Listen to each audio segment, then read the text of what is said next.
അതേപോലെ തന്നെ അദ്ദേഹത്തിന്റെ അവസാന കാലഘട്ടം എന്ന് പറഞ്ഞാൽ അദ്ദേഹത്തിന് രോഗം ബാധിച്ചു.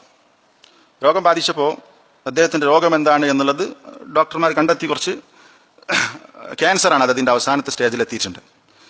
പക്ഷേ ഷെയ്ഖിനോട് പറയുന്നില്ല. ഷെയ്ഖ് ഡോക്ടറോട് നിർബന്ധിച്ച് പറയിപ്പിച്ചു. ഇപ്പോൾ ഡോക്ടർ പറഞ്ഞു ഇന്നതാണ് അസുഖം എന്ന് പറഞ്ഞപ്പോൾ ഷെയ്ഖ് ചിരിച്ചു എന്നാണ്, പുഞ്ചിരിച്ചു. എന്നിട്ട് ഷെയ്ഖ് അൽഹംദുലില്ലാ എന്ന് പറഞ്ഞു. എന്നിട്ട് ഷെയ്ഖ് പറഞ്ഞിട്ടുള്ള വാചകം അദ്ദേഹത്തിന്റെ ശിഷ്യൻ പറയണത് സ്വർണം കൊണ്ട് എഴുതി വെക്കേണ്ട വാക്കുകളാണ്. അദ്ദേഹം പറഞ്ഞതാണ് ഇന്നൽ ഇൻസാനൽ മുഅ്മിൻ ഇദാ ഖാമ ബിതാഅത്തില്ലാഹ് വഫഅല അവാമിറഹു വജ്തനബ നവാഹിയഹു. ഒരു മനുഷ്യൻ, ഒരു വിശ്വാസിയായ മനുഷ്യൻ അല്ലാഹുവിനനുസരിച്ച് ജീവിച്ചു, അവന്റെ കൽപ്പനകൾ നിറവേറ്റി അവൻ വിരോധിച്ച കാര്യങ്ങൾ വെടിഞ്ഞു. ഫഇന്നഹു ലാ യർജു ബിദാലിക ഇല്ലാ റഹ്മത്തല്ലാഹി വദുഖൂലഹുൽ ജന്ന. അയാൾ ഇതൊക്കെ ചെയ്യുന്ന അല്ലാഹുവിന്റെ സ്വർഗ്ഗം കിട്ടാൻ വേണ്ടിയിട്ടാണ്. അങ്ങനെയാണ് ഒരു വിശ്വാസിയുടെ അവസ്ഥ.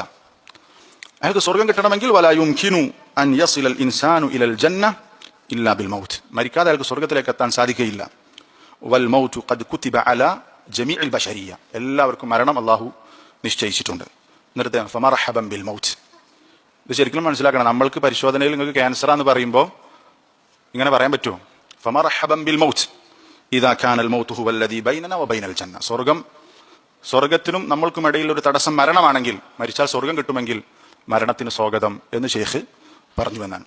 പിന്നീട് ഷെയ്ഖ് അദ്ദേഹം ചികിത്സ നടത്തുന്നുണ്ട്. ഗവൺമെന്റ് അവരുടെ ചെലവേറ്റെടുത്ത് അമേരിക്കയിൽ ചികിത്സക്ക് കൊണ്ടുപോകുന്നു. ഷെയ്ഖിന്റെ താല്പര്യത്തിലല്ല, പ്രത്യേകിച്ചും ഗുലാത്തുൽ അമറുകളുടെ താല്പര്യത്തിന് കൊണ്ടുപോയി ചികിത്സിക്കുന്നുണ്ട്. അവിടെയും ആ ചികിത്സന്റെ സമയത്തും അമേരിക്കയിലെ പല മസ്ജിദുകളിലും സെന്ററുകളിലൊക്കെ അദ്ദേഹം ദർശെടുത്തിട്ടുണ്ട്. തിരിച്ചു വന്നു. രോഗം ഭേദപ്പെട്ടില്ല, കുറച്ച് കഠിനമായി. അദ്ദേഹത്തിന്റെ ശിഷ്യന്മാർ, അദ്ദേഹത്തിന് മരിക്കണമെന്ന് 2 ആഗ്രഹങ്ങളാണ് ഉണ്ടായിരുന്നത്. ഒന്ന് അദ്ദേഹം പറയാറുണ്ടെന്നാണ്, അബ്ദുള്ള ഖാൻ എന്ന് പറയുന്ന ശിഷ്യൻ പറയാണ്, അദ്ദേഹത്തെ വിളിച്ചിട്ട് പറഞ്ഞു, യാ അബ്ദുല്ലാഹ് അതമന്ന മൗത ഷഹാദ, എനിക്ക് ഷഹീദായി മരിക്കണം എന്നൊരു ആഗ്രഹമുണ്ട് എന്ന് പറഞ്ഞു. ഷെയ്ഖ് അദ്ദേഹത്തിന്റെ ശിഷ്യൻ പറയാണ്, അദ്ദേഹം ഷഹീദാണെന്ന് നമ്മൾ പ്രതീക്ഷിക്കുന്നു. അൽ മബ്തൂനു ഷഹീദ്, വയറിന് അസുഖം ബാധിച്ച് മരിക്കുന്ന ആൾ ഷഹീദാണെന്ന് നബി സല്ലല്ലാഹു അലൈഹി വസല്ലം പറഞ്ഞു. അദ്ദേഹത്തിന് വയറിന് ബാധിച്ച ഒരു അസുഖം വയറിലുണ്ടായിരുന്നു, അതുകൊണ്ട് അദ്ദേഹം ഷഹീദാണ് എന്ന് നമുക്ക് പ്രതീക്ഷിക്കാം എന്ന് പറഞ്ഞത് കാണാം. രണ്ടാമത്തത് അദ്ദേഹത്തിന്റെ മറ്റൊരു ശിഷ്യൻ പറയാണ്, അന ഉരീദു അൻ അമൂത വഅന ഖരീബുൻ മിനൽ കഅബതി അൻഷുറുൽ ഇൽം, കഅബയുടെ പരിസരത്ത് ഇൽമ് പ്രചരിപ്പിക്കുന്ന സമയത്ത് മരിക്കണമെന്നാണ് എൻ്റെ ആഗ്രഹം എന്നാണ്. വകാന ശൈഖു യറാ നശ്റൽ ഇൽമി മിൻ അഅളമിൽ ഖുർബാത്ത്.